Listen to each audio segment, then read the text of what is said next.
Halo teman makan yang gak makan temen. Nah, kita sekarang lagi ada di sentra Kemplang yang ada di kawasan Jalan Pipareja, Kota Palembang.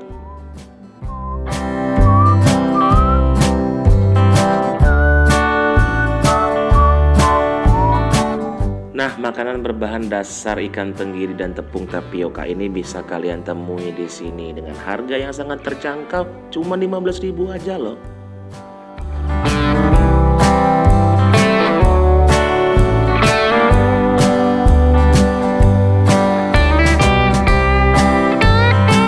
Gak cuma harganya yang murah yaitu sekitar 15 ribuan, kalian juga bisa melihat langsung proses pembuatan kemplang yang dalam istilah lokalnya sering disebut sebagai kemplang tunung.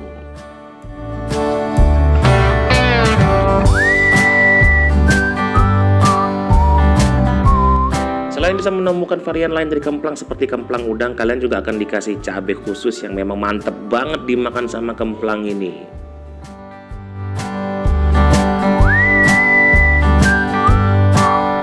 Selain itu lokasinya yang strategis dan berada di pinggir jalan membuat tempat ini wajib banget kamu datengin kalau kamu lagi berwisata ke Palembang. Karena kemplang ini juga bisa jadi oleh-oleh loh buat keluarga kamu di rumah.